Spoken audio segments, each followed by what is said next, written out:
there's a lot going on. Today's election day. All that is part of the market, obviously, but there's a lot of stats, saying that after the election, the market outperforms after the elections happen for the year. Like, yeah, as long as there has been a market, essentially, it has been up on 100% of cases, which is just like kind of absurd to think about. That's not necessarily any indication that this will happen going forward. I think the market dynamics right now are incredibly unique. There's also the CPI on Thursday. It's interesting because the last, I don't know, 3-4 months or so, CPI has been like a very, very big deal. But every single time it's disappointed a bit. There's kind of this expectation that, okay, CPI really needs to turn around in order to kind of get this super aggressive Fed off its course to get them to change their mind. Now, do we think that the Fed terminal rate is going to end up going up to 10%?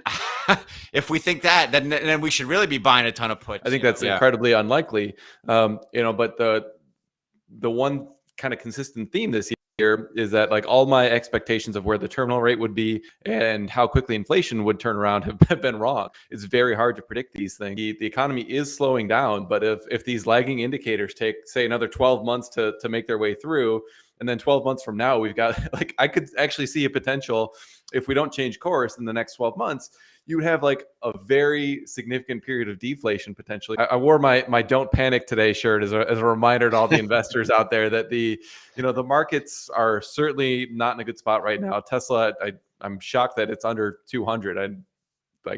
We'll put the odds at that at a very low percentage earlier this year.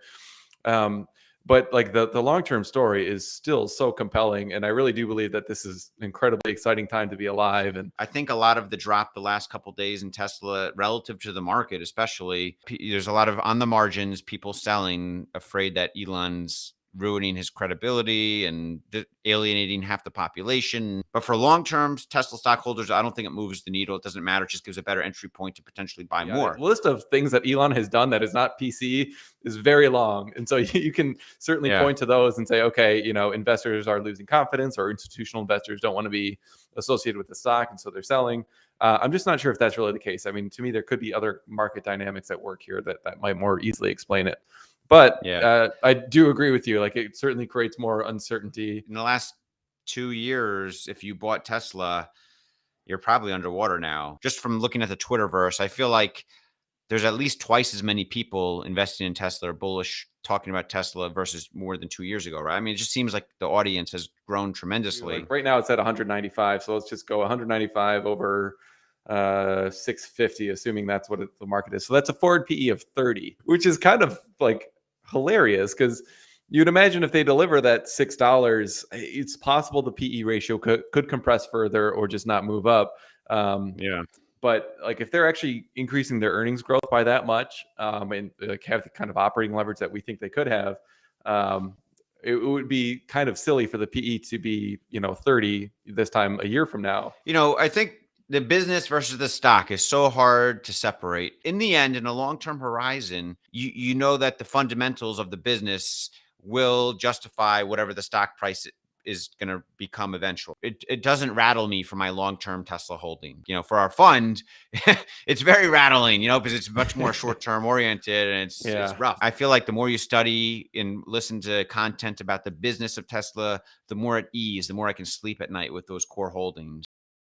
Year over year, I think that's should be in the bag, unless the recession in China is much worse than we think. YouTube is such a behemoth. I don't think they're gonna come in and disrupt it overnight, but I think they might start slowly chipping away and getting a little market share. Q4 financials expectations are I think going to creep up to be very high. If we don't see the Tesla stock kind of appreciating in the next month or two, I'm not sure Q4 financials, are going to do much. It seems like everything is macro market driven right now.